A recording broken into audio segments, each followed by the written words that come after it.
What's up, everybody? This is Dr. Zeb, and welcome to the Rehab Christian Center Tuesday night virtual experience. And I'm grateful to be here with you tonight, and certainly hopeful and prayerful that your week is off to a tremendous start. It was an incredibly busy day for me. It has been a blistering week, and it's just Tuesday. So much going on, and so many projects on my lap. And I'm sure many of you feel the same. But it is good to be with you tonight, and thankful that you tuned in to share with us tonight on what I believe will be a very impactful life study session and topic that we're going to deal with tonight. 3 ways bitterness is destroying you. And I think this conversation on bitterness tonight is going to be powerful because one of the things that I have realized in just counseling, coaching people is that a lot of people are bitter and don't even know they are. And it's just a crazy dynamic. And so tonight's word is going to be practical. But tonight's message is also, or lesson rather, is also going to challenge you. It's going to challenge you, and it's going to challenge the way you see certain behaviors in your life and really what they can be traced back to. And so before we get into all of that tonight, let's get, I want to go through the networks really quickly. And then I want you to start tagging people, sharing the broadcast with people now. I want you to go ahead and start doing that and letting everybody know that we're on the air tonight. And again, just excited to share this message with you. I think you're going to enjoy it. I really do. I think you're going to enjoy it. And thank you, Sister Spencer. Go ahead and start saying good evening in the chat area if you haven't already. And know that it is good to see you tonight, and just grateful for your presence here and for you joining in with us. So let's go through the networks. Facebook, good evening. I was about to say good morning. Good evening to you. It's good to see you virtually. Those of you that are tuned in via Facebook, thank you so much for joining us tonight.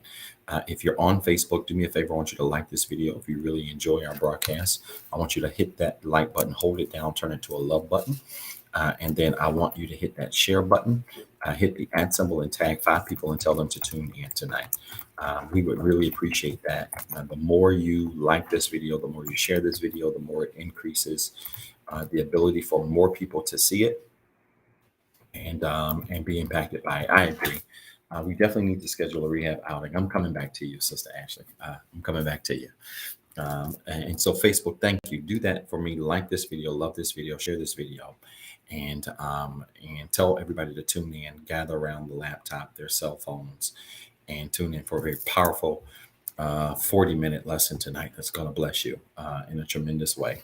And I'm so glad you tuned in with us. Instagram, good evening to you. Thank you so much for tuning in. I agree. Sister Ashley, she said we need a rehab outing. The crazy thing is, and Pastor's not being funny, I've been thinking a lot about this launch, and of course, obviously putting a lot of work into this. And I don't know who's going to be there on May the 15th. As crazy as that may sound, I don't know who's going to be there on May the 15th. I would imagine everybody's not going to return. But I do know for a fact there are going to be a lot of people that will return that many of you don't know. Many of us don't know. And so it's a beautiful thing to be able to start over again. But you have my word, Sister Ashley. We're going to do an outing. I think I owe you all a whooping in bowling anyway. I think we were about to go bowling again, and then COVID hit, if I'm not mistaken. COVID hit weeks before we were supposed to go bowling, if I'm not mistaken. And so I owe y'all, Sister Ashley, and we're going to make that happen. And more than that, even if it's just showing up on the lawn, firing up some grills, and having a nice cookout. I would love to just do that and be outside on the lawn at the church. Eat some hamburgers, hot dogs on my cheat day, and some fish would be great. And so hint, Sister Bunch, Brother TJ. I heard Brother TJ is all in the cooking business now. He don't even know I'm about to hit him with some assignments.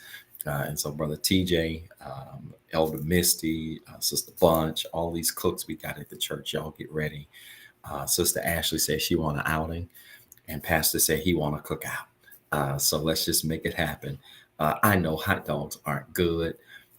Sausage dogs. I only do it on my cheat day. Sister Ashley is health conscious as well. but I can only do it on my cheat day.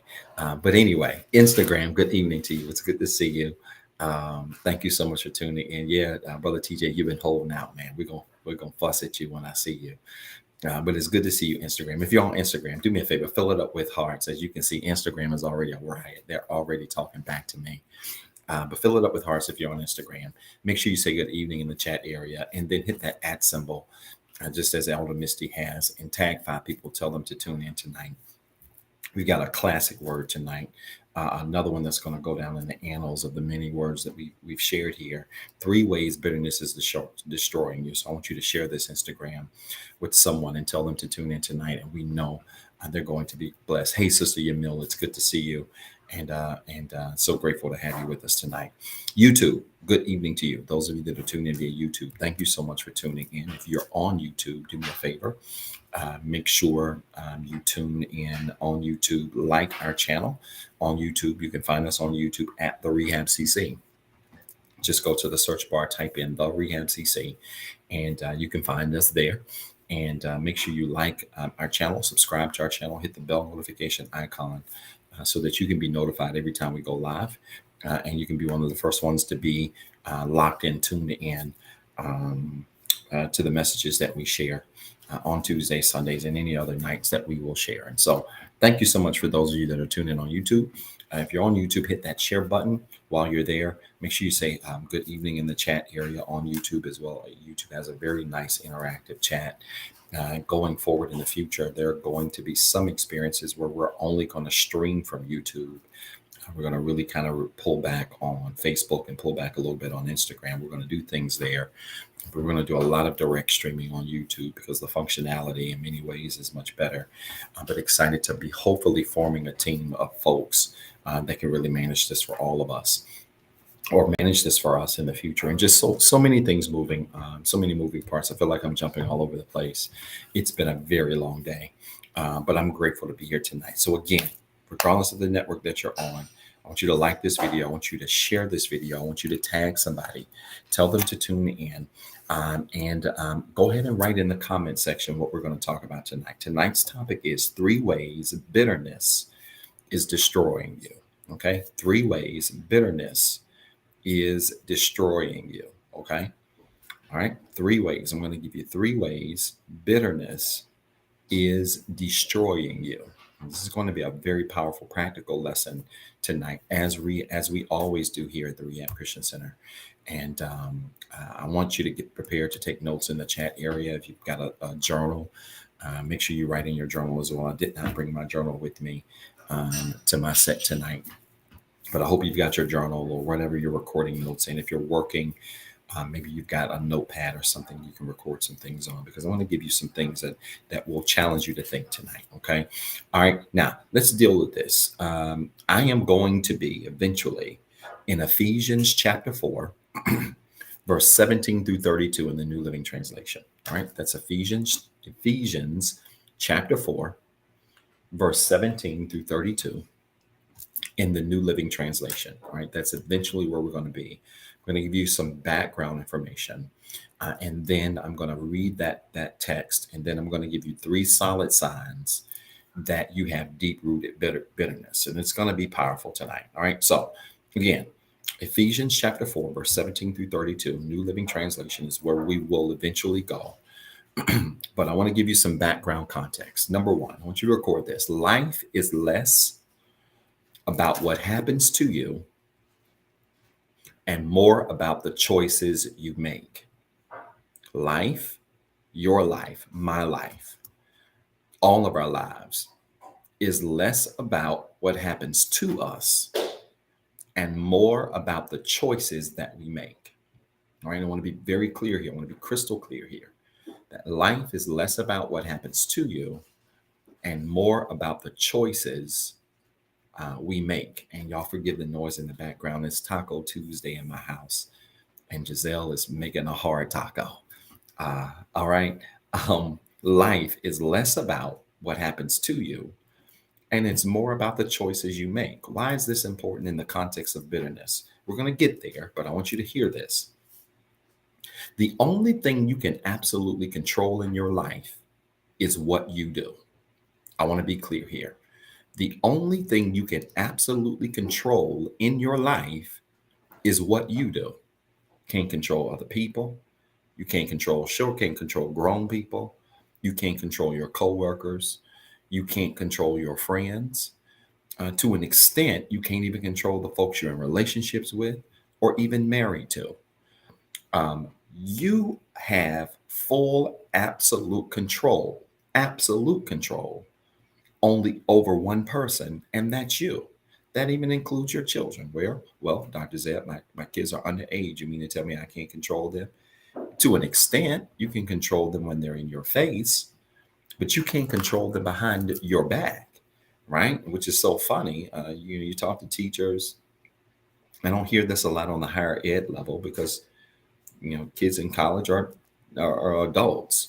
But especially in the high school and below level, it's so funny to hear parents argue with teachers and tell teachers what their kid will never do. I would never say what my kid will never do behind me, because the reality is you don't know what your kid will do behind you. All you can somewhat know is what your kid will do in front of you. We can't control our kids, but to an extent. And so the only person you have absolute control over is you. The only thing you can absolutely control is what you do, right? And this is going to make sense in the context of bitterness, because when we understand that, then we understand that a lot of the reasons that we are bitter really have less to do with what everybody else is doing and has more to do with what we are allowing ourselves to receive in the context of what other people are doing. And so this is important. When you understand how much control and authority you have in life as it relates to what happens to you, you've heard me say this many times before, that life, even in and of itself, does not happen to us, it happens through us. When we understand that, it is a statement that challenges perspective. And most people think that things happen in a vacuum to them, and they're unaware of the fact that the things that happen in your life really aren't happening to you, they're happening through you, i.e., it is a reflection of what you allow. And so I want to say this tonight again. The only thing you have absolute control over is you. Don't ever lose sight of the fact of that. Okay. Now, when you know that, there are some fundamental things that you never forget. I want you to record this. These are some things that you can control. And these are, if I were to narrow it down, and I don't even have this in my notes, but I think this is a good way to explain this. If I were to narrow it down to the three things you can always control, it would be these three things. Number one, you control what you think. I know y'all don't believe that. You control what you think. Well, Doctor said the devil be taking over my mind. People get on my nerves at work, and it has my mind all over the place. People get on my nerves and my mind starts racing. I get stressed out of a situation and my mind starts racing. I hear all of that. But then the Bible has to be true. Let this mind be in you, which was also in Christ Jesus. What makes that verse so powerful is that when we then be put on the mind of Christ in our lives, it doesn't mean that you're perfect, but when you put on the mind of Christ in your life, there's something else you put on with that, and it's called self-control. And one of the things that I've discovered is that the key to controlling your actions or controlling what you do is frankly being able to control your actions, right? The key to being able to control what you think is being able to have self-control. And a lot of people struggle with their thoughts because they struggle with self-control. Self-control, discipline, first cousins, right? Self-control, discipline, first cousins. A person who is a disciplined person likely will be a person who operates in supreme self-control. A person who is who operates in self-control is probably a person who has a strong discipline trait in their lives, right? Discipline, self-control are very powerful in that they work hand in hand with one another. So an easy way to control what you think is to have self-control. is to have discipline, right? I talk a lot. You've heard me probably talk a lot here at Rehab. You probably heard me, if you follow me on my personal YouTube channel, you've heard me talk a lot about the power of doing things like talking to yourself. Sometimes when your mind and your thoughts get all over the place, one easy technique to reel that in is to begin to have a conversation with yourself. You're not crazy. The smart people talk to themselves. All right. But one easy way to reel that in is to begin to have conversations with yourself. Zeb, what are you thinking? Like, why are you allowing yourself to think that about this situation? Or why are you allowing yourself to take what they said personal, or to take what happened here personal? Sometimes you have to hear yourself. You have to talk yourself out of thinking crazy thoughts, and you'd be amazed at how therapeutic that is. But not only that, how it works to help you control the thoughts that want to dominate your mind. I don't care what anybody tells you. While it is possible for thoughts to enter your mind that are not thoughts that were entertained by you initially, i.e., the devil planting thoughts in your mind, people planting thoughts in your mind, while all of that is possible, understand that ultimately you have control over the thoughts that you choose to think. This is why the older saints, the older believers, older Christians used to always, when they had testimony service back in the day, they would talk about God controlling their mind, thanking the Lord for their mind, their health, their strength, right? It's a powerful testimony, because when our mind is one in Christ, with that comes an element of self-control. With that comes an element of discipline, right? I like that, Sister Ashley. It's something about talking it out loud, right? I reckon it too, and there's some research on this. I don't want to get too scientific or nerdy on y'all tonight, but research even tells you, and one of the reasons why rehab, if you've been at rehab or been around me any significant period of time, you know I believe in writing notes. I know we're into the phone thing, and I don't shun that. I have a lot of young people, non-traditional folks that attend the ministry who don't walk around with journals. They take notes in the notes section of their phone. You should see the note section of my phone. There's enough in my note section to write several books.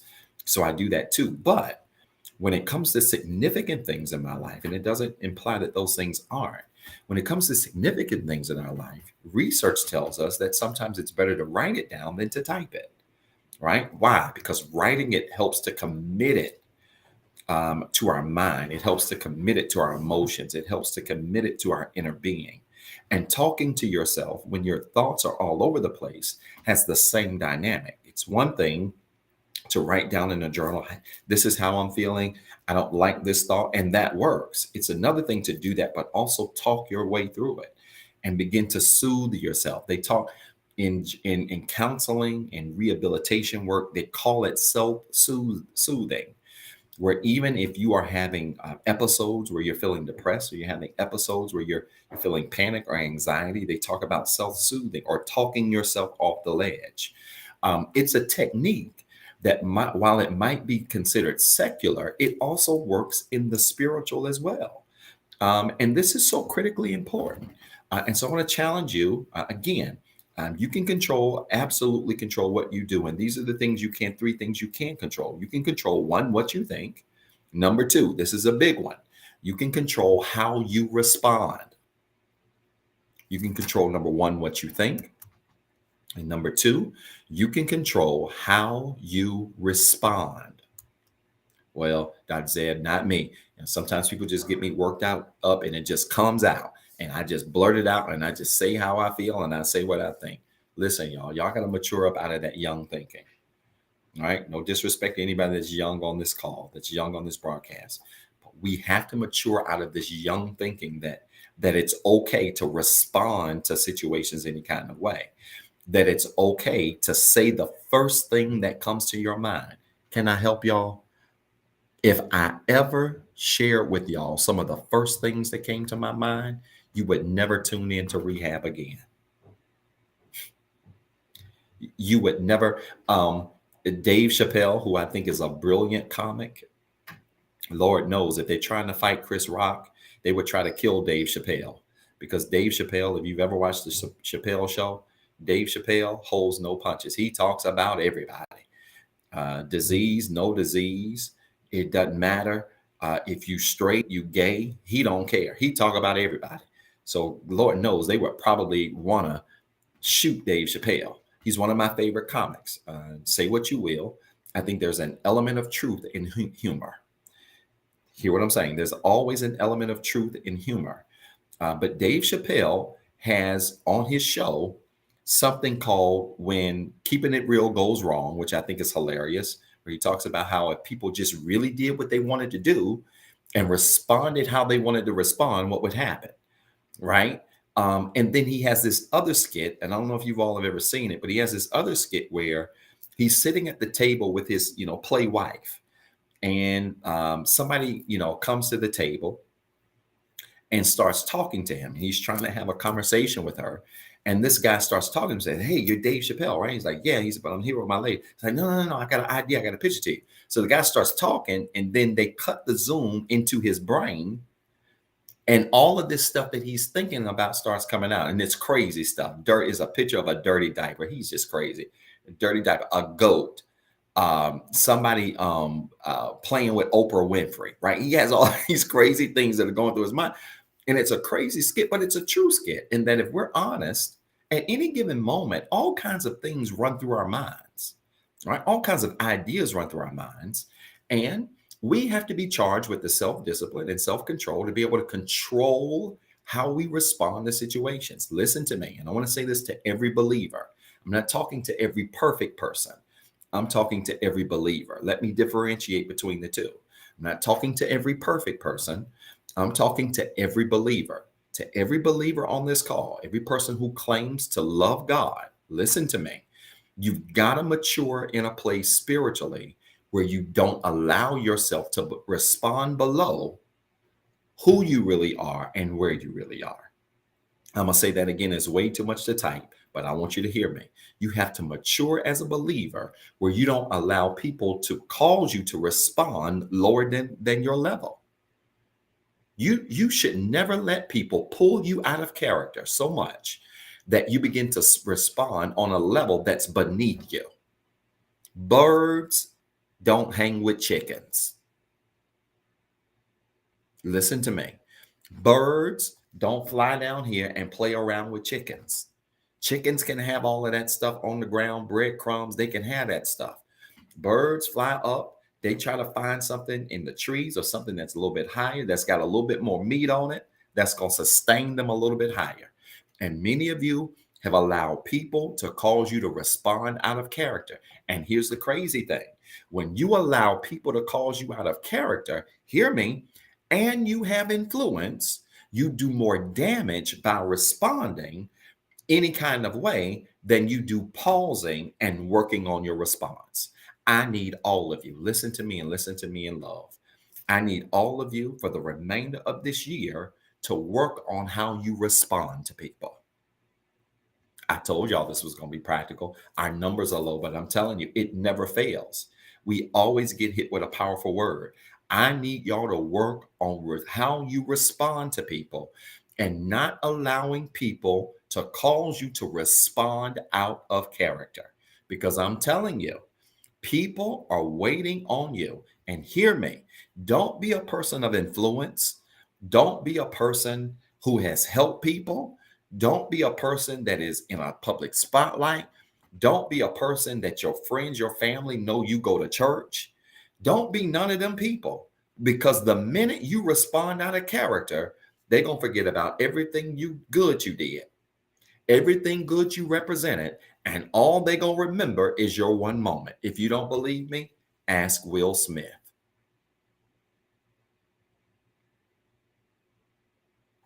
For good or for bad, when you respond out of character, people tend to get selective amnesia when it comes to your life and everything you represent. And so I need all of you for the remainder of this year, work on how you respond to people. Listen, and I see you, sis. My sis is on Facebook. I see you. And I don't know if she meant this by putting the word waiting, but I want to say this. I think that's a powerful technique, right? And I think, yeah, she's okay. I see your other comment, waiting the minute. I agree with that. There's a powerful technique that I think we may have learned in grade school. And that is when things happen to you, it's good to sometimes pause and just take a step back and process it. Process it before you respond. That's in an argument. For those of you that argue with people, you arguing with your friends, you arguing with your family, you arguing with your mates, you arguing with your husband, your wife. It's a good idea that in the heat of a battle to pause before you respond. Now I hear you. Dr. Zed, that's so much easier said than done. You know, when you're in the heat of the battle, but when you're in the heat of the battle, you just gonna say what you, and that's the problem. Most people don't have the ability to process their thoughts fast enough in the middle of a heated argument to be able to say how they feel, but do it in a way in which they don't have to retract their words later. You've got to work on your ability to pause in moments, especially moments that are difficult or heated, so that your response is a good one. Y'all, I can't tell y'all the number of times, especially in this last 2 years, where literally I've wanted to go to my keyboard and cuss all of y'all out.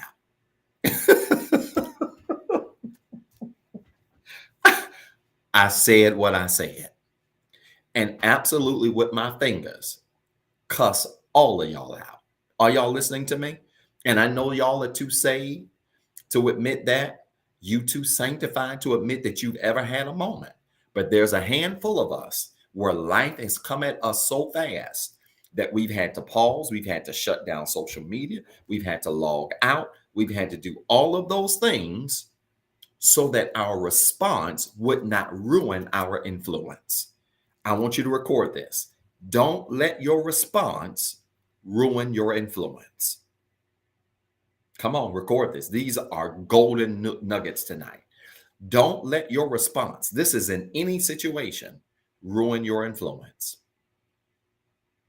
Do not let your response ruin your influence, because I'm telling you, what you spent years to build, it can take seconds to destroy if you respond the wrong way. What you took years to build, you can literally destroy in seconds if you allow Negroes to get on your nerves and cause you to lose your discipline and self-control and respond in your feelings, respond in your emotions. And let me tell you what's so crazy about this. What's so crazy about this is sometimes the people that cause you to respond are more wrong than you are. But because your influence is heavier than theirs, people will ignore what they did and only pay attention to how you responded. Man, this is good. Are y'all listening to me? Because your influence is heavier than the offender. People who offend you could be just as wrong as two left shoes. But because your influence is greater than theirs, people will ignore how they offended you and they'll only pay attention to your response. And so, man, this is good. So you've got to be careful not to allow your response to outweigh the offense. Your response should never be greater than the offense. Are you listening to me? Your response should never be greater than the offense. And one of the ways you can do it is by the third way you can control what you do, right? Remember, I said there are 3 ways, there are 3 things you always have control over, right? Number 1, what you think. Number 2, how you respond. Here's the third thing. And I'm going to connect how you respond to number 3. The third thing, how you react. Because a response is not necessarily a reaction. Listen to me. A response is not necessarily a reaction. A reaction normally is the initial behavior that we display when something happens. A response, when it's done well, is something that is well thought out. And some of you have been putting reactions on things you should have been putting responses to. Man, I quit. I'm about to get up and run around this house. Are y'all listening to me? Some of you have been putting reactions on stuff you should have been putting responses on, because a response, when it's done well, is well thought out. A reaction is our normal response to something that happens. Listen, when Will Smith smacked Chris Rock, if you were like me, you had a reaction. And my reaction was, I couldn't believe what I saw. That's the reaction. But my response was not that. My response required me to process what I saw, to think through what I saw, so that when I had a conversation about it, I mentioned it a little bit on my live last night, or when I have conversations with coworkers or friends, that my response is well thought out. And I'm telling you, some of you are putting fast responses. Some of you are putting fast reactions on things that needed a response. Yes, sis, they not feeling me tonight, sis. They're not. They're not at all. So, some of you put reactions on things that needed a response. And so you can control how you react. And how do you control how you react? It's simple. You control how you react by making sure you keep your spirit guarded at all times. This is important. You got to keep your spirit guarded so that your reactions, even in the heat of a moment, when things catch you off guard, you've got enough in your cup to protect you from reacting in spaces that might come back to harm you later. Let me put it this way, because I don't feel like I'm explaining this well. If you fill your cup with enough self-control and enough discipline and enough even-temperedness, if that's even a word, if you fill your cup up with enough of that, fill your spirit up with enough of that, being even-tempered, discipline, self-control. If you find yourself in Walmart and somebody trying to argue with you in the checkout line, you ain't going to go from 0 to 100 in 5 seconds. You know why? Because in your cup, you have filled yourself up with self-control. You have filled yourself up. You poured into your cup. You poured into your spirit. Right? If you want to exchange cup with spirit or spirit with cup, you poured into your spirit self-control. You poured into your spirit discipline. You poured into your spirit the ability to be even tempered. And so when somebody cuts you off in traffic, you ain't going to flip them the bird. You know why? Because you got some self-control. You got some discipline in your cup. You've got some even temperedness in your cup. But folk that get cut off and then they automatically flipping the bird, it's a good chance that your cup is empty of the things that need to be there.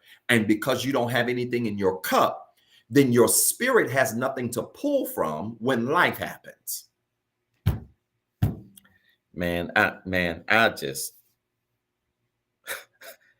did y'all hear what I just said? When your cup is empty, your spirit has nothing to pull from when life happens. You need to record that. When your cup is empty, your spirit has nothing to pull from when life happens. Boy, I'm typing that one down myself. When your cup is empty, your spirit has nothing to pull from when life happens. And this is why many of you spaz out on people and you go from 0 to 100 just like this. Because when life happens, you ain't got nothing in your cup. Nothing. Your cup empty. Life happens. You ain't got no self-control in there. You ain't got no temperance in there. You ain't got no discipline in there. You ain't got high self-esteem in there. You ain't got no confidence in there. You ain't got nothing in your cup. And somebody cut you off. Somebody say something sideways to you at the restaurant, and you go from 0 to 100, and it takes 6 of us to pull you back and to hold you back from a fight that you ain't gonna fight. It takes 6 of us to hold you back. Why? Because you have nothing in your cup.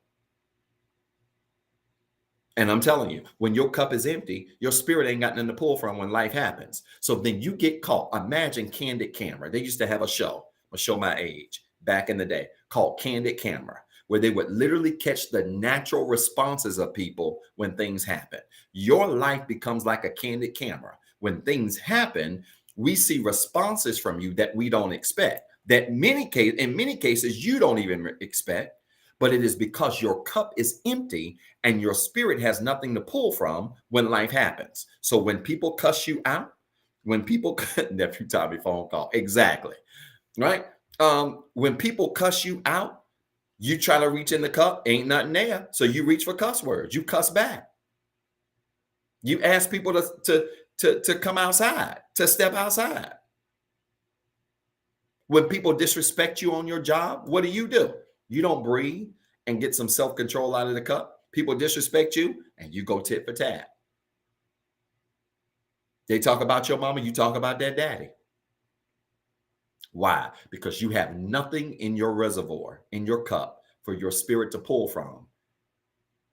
No reserves there for your spirit to pull from, so that you don't respond out of character, so that you don't react out of character. Again, the reaction, in a sense, people think, oh, I can't control my initial reaction, but you can.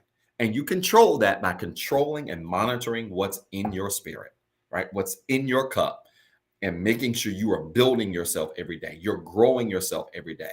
You're dedicating yourself every single day to a level of self-improvement and self-work. I tell my coaching clients this all the time. When I talk to my clients and I meet with them, some of them I have weekly standing sessions with them, some of them bi-weekly, some of them monthly. But I tell them, if I'm meeting with you and you're in the same place that you were when we last met, and you have not applied any of this stuff to your life, and on a daily basis worked on yourself, done the work, man, we wasting time. I'm pouring things into a cup that's got a hole in it. And can I help y'all? This is going to make some of y'all mad. I don't care if you're going to church virtual like us, if you're going in person like we will be, or if you're going hybrid like we will be. I don't care what you're doing. I don't care if all you do is bedside Baptist. Let me tell you something. Ain't a word in the world going to save you if you got a hole in the bottom of your cup. Y'all don't like the way I'm teaching. I'm going to say it again. There's not a word that will save you if you got a hole in the bottom of your cup. Dr. Zeb, how does the hole get in the bottom of my cup? It gets in the bottom of your cup when you come to church, you get a word, you go to counseling, you go to therapy, you get all of these things to fill your cup. But when you take the cup home, you're not working on the cup yourself. And so anytime you don't work on your own cup, it's like cutting a hole in the bottom of it. And all of this knowledge and all of this information you receive on Tuesday, life study, Sunday at church, from your therapist, from your counselor, from your best friends. Many of you have best friends that give wise counsel and good advice. All of this advice you're getting is coming in one ear, right? You heard this phrase, right? It's coming in one ear and out the other. Why? Because you're not retaining it because there's a hole in your cup. We're pouring into you, but you ain't working on yourself. I like that. And Fast Chick 2020, I'm sorry, I don't know your name. I didn't mean to call your handle out like that. Says, I'm working on triggers in inner child. Those are two very powerful concepts, right? And so even if you're working on the things that trigger you, or you're working on the things that speak to your inner child wounds, right? If you're working on your attachment style, there's a really good book that deals with the 4 attachment styles that I would highly recommend everybody read. It's an awesome book by Thais Gibson. It's one of the best books on attachment styles. It's a thin read. It's less than 200 pages. Attachment styles, inner child wounds, triggers, anxiety, depression. All of these things are powerful things to work on that if you're working on through church, through the word that you receive spiritually, if you're working on it through your counselor or your therapist, those things are great. But if you do not take that information that you get from your counselor, if you do not take this information that you get from church, that's going to grow you spiritually and mentally and emotionally, and then work on it yourself, it's like pouring knowledge in a cup with a hole in it. You've got to put in the work. You have to put in the work. All right. Now, when you recognize, it looks like there's going to be a part 2. I don't have Sister Michelle here. It's Coach Tony. I do remember you, Coach Tony. It's good to see you. Thank you so much for tuning in. Wow. I do remember you. Thank you so much. for tuning in. I'm telling you, the beauty of the virtual environment, man, it has really connected us to some awesome people and reconnected us to some awesome people. I do remember you. Absolutely. I want you to remember this. When you recognize the power of your behavior, listen to me. When you recognize the power in your behavior, it's hard to let things beyond your power impact you. Right? We're going to have a part 2 because I can't even get to the 3 solid signs of deep-rooted bitterness. We're not going to get there. I got to give you one more point and then we're out of time. Listen, when you recognize, record this, when you recognize the power in your behavior, it's hard to let things beyond your power impact you. That's a mouthful. I want to say it a couple of times so you get it. When you recognize the power in your behavior, it's hard to let things beyond your power impact you. Okay. When you recognize the power of your behavior, right? We talked about the power of what you think, being able to control what you think, how you respond, how you react, right? These things all link to your behavior, the things you do, right? When you recognize the power in your behavior, it's hard to let things beyond your power impact you, right? You grow to a place where you learn to control the things you can control and don't worry about the rest, right? It's the Serenity Prayer, right? It's the Serenity Prayer that I highly recommend all of you become very familiar with, because that Serenity Prayer is a reminder to God. It's a prayer that you should pray every single day to God, that He gives you the strength to control the things you can control. He gives you the courage, to control the things you can control, the strength to handle the things you can't control, and the wisdom to know the difference. Right? And I know I gave y'all the remix version, the English version, but I hope you receive that, right? That Serenity Prayer says, give me the courage to handle the things that I can control, the strength to be all right with the things I can't control, and the wisdom to know the difference. And that Serenity Prayer is nothing more than an exercise in understanding the power of the things you can impact or control and the things that you can't. All right. And so you've got to operate in that space and be okay there. Finally, I want to give you this. And this is important. Most people, I've discovered this. Most people fall apart when we fail to realize, you said, say it one more time. Do you mean that, Yamil, or are you being funny? Most of us fall apart when we fail to realize who's in control. Most of us, we fall apart when we fail to realize who is in control. When you fail to realize who's in control, good, I'll do that. When we fail to realize who's in control, then we begin to take things that happen to us so personally. And again, this goes back to this Serenity Prayer. Sister Yamil wants me to repeat it.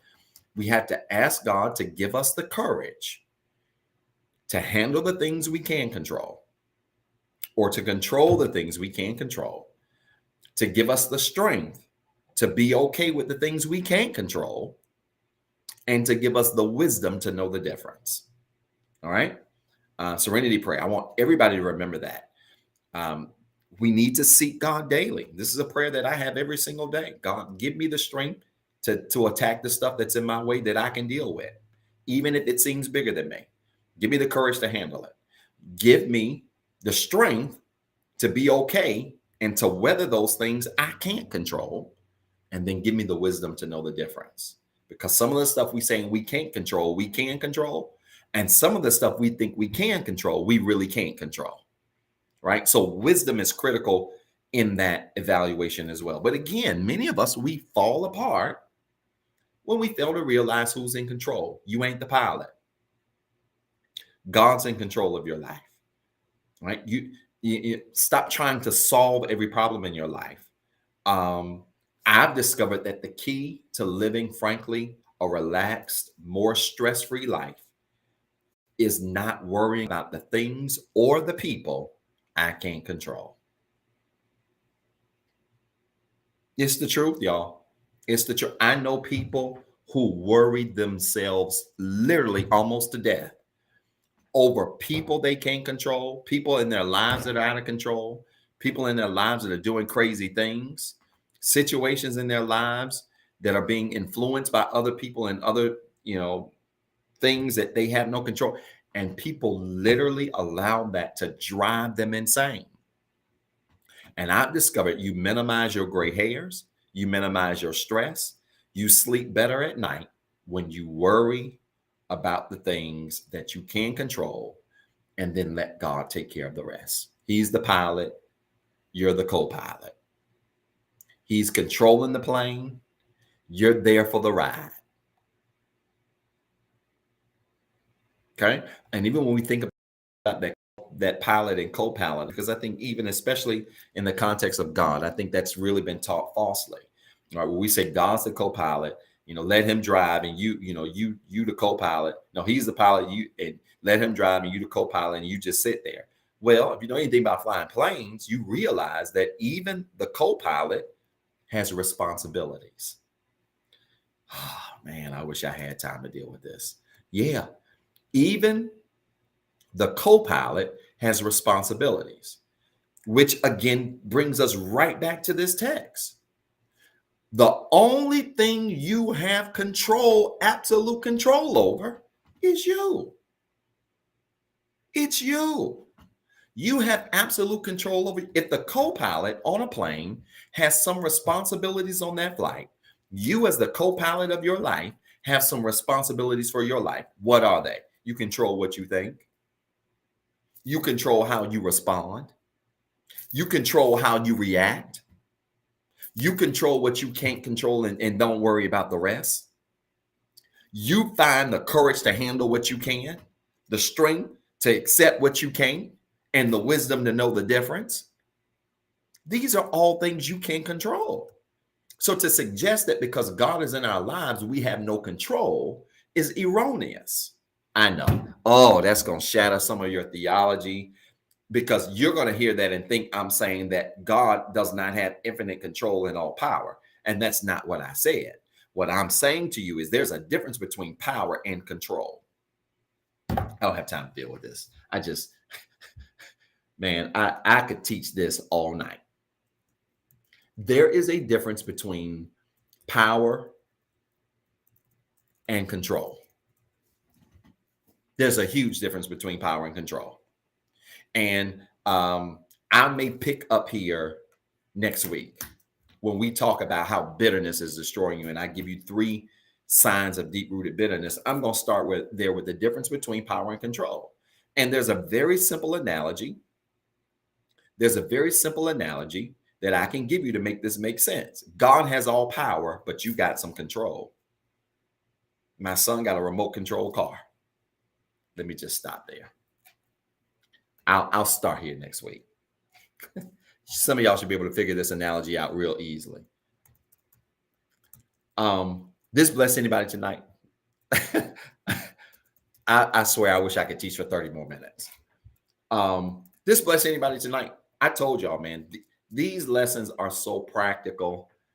Man, if you just apply this to your life, it's amazing that even in our spiritual growth, as we grow spiritually, we impact our emotional growth, our intellectual growth. We impact so many areas of our lives. And I'm going to start here. I know I really want to give you the analogy. Give me 30 seconds? Let me give you the analogy quickly, because it's killing me. My son has a remote control car. Okay. Has a remote control car. And in order for the remote control car to work, you have to put in batteries. You put in batteries into the control. Some cars you put inside the car. And it is the battery that gives the car juice to operate. But guess what, y'all? The car doesn't operate by itself. Somebody has to hold the remote control.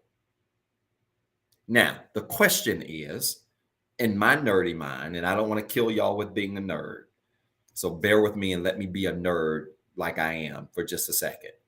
In my nerdy mind, I would look at that and say, who has the most power? Is it the battery or is it the remote control? And you would think on the surface, well, the remote control has more power because the remote control is telling the car where to go. But the reality is the car can't go nowhere if it ain't got batteries. I quit. I'm shutting my laptop. That's how you and God works. For all of you super deep saints that think that God is in control of your life and he telling you what to eat, your cereal, what cereal to eat. He telling you what to eat for dinner. He telling you how to breathe every 2 seconds. He telling you how to talk every 2 seconds. He telling you how to do all of this stuff. Listen to me. He got all power, but you got some control. I quit. I quit. I quit. And I know that some of you, especially you apostolic pillar, it's killing y'all. It's killing y'all to hear this. But it is no different than the fact that Jesus ain't going to come down here and fill out your job applications. He got all power for you to get the job. But guess what? You got to use some control and complete the applications. Is this making sense to anybody? I quit. I got to stop. He got all power. The remote will never have as much power as a battery.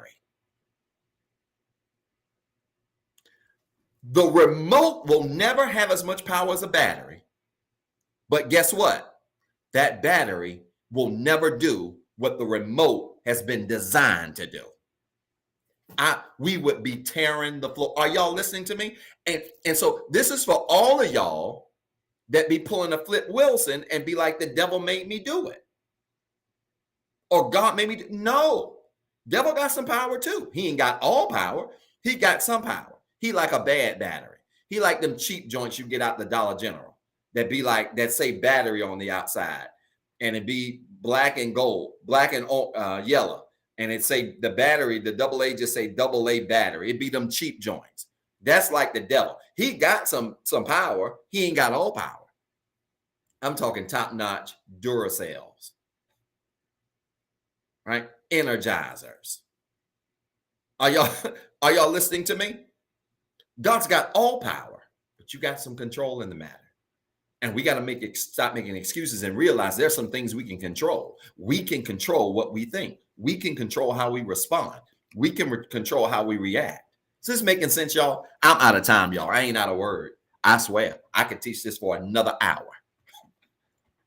And see, Elder Missy, I can't keep going because you egging me. Elder Missy says, and he only allows what happens, or the only thing that happens is what he allows, right? So you're steering, but your steering is no greater than the battery that's in the console, which is why the Bible then says it's in him that we live.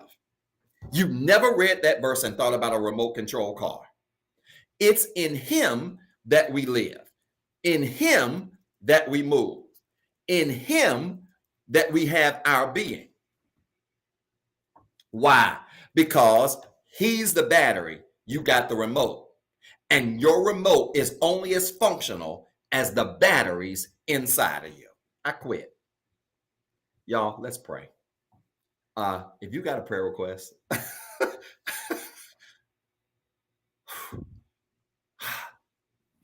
wow. All 12 of us. You got a prayer request tonight? I want you to type it in the comments. I'm out of time, not out of word. It's 8:02. If you got a prayer request, I want you to type it in the comments quickly. Every morning, 4:40 in the morning. It's hard. This morning was so hard. 4:40 in the morning, I get up, I pray over your prayer request. And so I go back. I'm definitely watching tonight's broadcast tonight. I bless myself tonight. I'm going back and I'm watching tonight's broadcast. And so if you've got a prayer request tonight, I want you to type it in the broadcast. I always go back and watch the replay. I watch the comments. Sometimes I'll watch the whole message, but I'll always fast forward to the end to see your comments so that I can ingrain in my spirit what I'm praying for this week. And I do. Your prayer requests, your thoughts, your issues, your concerns are always on my mind during the week, even with all the chaos and stuff that I have going on in my life. I'm never too busy to pause and pray for you. And so I want you to know that I'm praying for you. Yeah, Watson, we got a part 2 next week, Watson. You need to go back and watch this one. This one was heavy. It always is. But I want you to type in your prayer request. I'm giving you 15 seconds. You got to do this fast. Type in your prayer request if you've got a prayer request, or if you've got a prayer request that we cannot say out loud on the air, you can email your prayer request to info@rehabcc.org. That's info@rehabcc.org. You can email your prayer request there and put in the subject line prayer request. And your prayer request will automatically be routed to my personal email address. We will see it, we will respond to it, and let you know we've received it, offer you a word or two of encouragement, and certainly be praying for you with throughout the remainder of this week. But I want you to type in your prayer request or email your prayer request. Do it quickly so that we can pray for you and with you, that everything would just be great in your life. Man, y'all got me worked up. This tonight's lesson was serious. And we ain't even get to the good part. We ain't even got to the good part yet. Y'all, connect your hands like this as a sign, a symbol of faith. If you're tuned in tonight, good. I'm absolutely praying. I see these prayer requests running through. If I don't read it, it's not that I don't see it. I see it. And thank you so much for typing these powerful prayer requests that are coming in on both Facebook and Instagram tonight, as well as YouTube. Connect your hands like this as a sign, a symbol of faith. Touch and agree. Let's pray. Father, in Jesus' name, thank you tonight for your word. Thank you for this time of sharing you've given us. Wow. Thank you for speaking to us and reminding us of just how much control we have over the things we can control.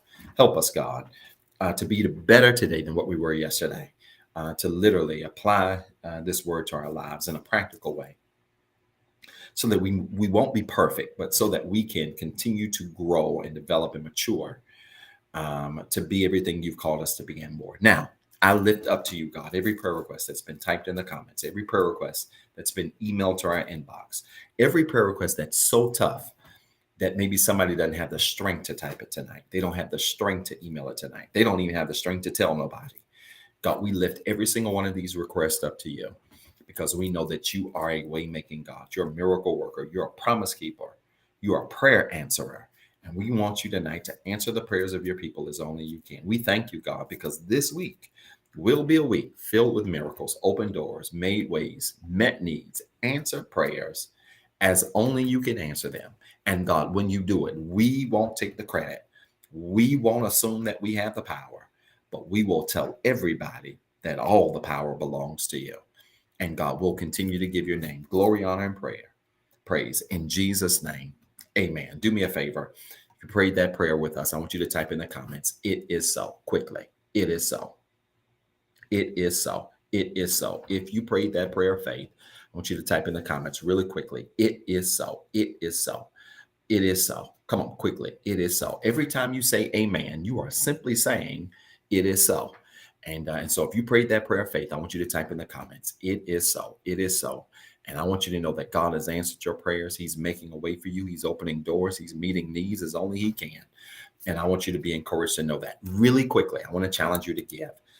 As I shared with you on Sunday, we are going to be shifting to a hybrid format. May the 15th, it looks like things are moving forward pretty well. We've got some snags here or there that we're trying to work out. But we'll be moving to a hybrid format May the 15th. Where first and third Sundays will be in the building. Second and fourth, we will be all virtual. And we will be streaming those first and third experiences, the Lord willing, and everything works out with all of this crazy equipment challenge stuff we're having. And so your giving is so critical. I want to challenge you to give tonight. I made you, those of you that are in this virtual space, a promise that even as we transition to this hybrid schedule, a hybrid church is very innovative. I was telling my kids, they were asking me yesterday, what's a hybrid church? And I explained to them what that meant. And there are only really a couple of churches in the country that are hybrid. We are on the edge of innovation. But I made you all a promise in this virtual space that we would not forsake you once we got back into the building, because we have been able to impact people from everywhere. We literally have folks that are catching flights from New York, Atlanta, Texas, in a couple of weeks to be with us in our grand opening. That will likely just be virtual members. And that's all because of the reach that we've been able to expand in this virtual space. It's only possible because of your giving. We want to be able to do that in an excellent way. And so I want to challenge you to give tonight quickly. If this message, if this ministry, if this broadcast has been a blessing to you, I'm going to challenge you to give. You can give via CashAPP, $, REHABCCGIVE. You can give through our website, www.REHABCCGIVE.com. rehabcc.org, or you can give by texting REHABWORKS to 88202. That's REHABWORKS to 88202. And right to your cell phone, you'll see a prompt. Click on that prompt and you can give right from your cell phone. Again, Cash App, $REHABCCGIVE, website, www.rehabcc.org, and choose online giving. Or you can text REHABWORKS to 88202. That's REHABWORKS to 88202. And right to your cell phone, you'll see a prompt. Click on it and you can give right there. And we know God is going to bless you. As you give your tithes, as you sow a seed, he's going to bless you. Good measure, pressed down, shaking together, and running over. I'm so excited about the opportunity to return back to our community giveaways. We have historically been known in the 9 years of our existence of feeding our community and doing all kinds of things to empower our community. And in many ways have been trailblazers in our city for doing that. Way before other churches caught the wave, we were feeding folks and have fed over 20,000 people in less than 6 years because of tithes and offering. And so it is your giving. I'm excited to be positioned to be able to continue those efforts. And I'm grateful in advance for everything that you will do for us. Listen, I love y'all. I'm praying for y'all. I want y'all to share this video. I did not mean to run this far over, but what a powerful message this was tonight. And I want to challenge you to share this video with somebody. Tag 5 people. Tell them to go back and watch this replay. And I promise you they're going to get something out of this. And we cannot wait to see you this Sunday, 9:08 a.m. Eastern Standard Time. First Sunday, Super Sunday, right here at the Rehab Christian Center. Do me a favor, share this video and then invite somebody to church on Sunday, virtual church on Sunday. And we can't wait to see you then. All right. I love you guys. I'm praying for you. I'm rooting for you. Have a fantastic week. I'll see you Sunday. Peace and blessings. For watching the Rehab Christian Center live experience. If this broadcast has been a blessing to you and you would like to be a blessing to our leader, Dr. Zeb Talley III, you can sow a seed into his ministry by Cash App at $Pastor ZT3. It is our prayer that this message of hope encourage, enlighten, and empower you to be better. Please tune in Sunday at 9:08 a.m. for our Sunday morning experience. And as always, be blessed and have a wonderful week.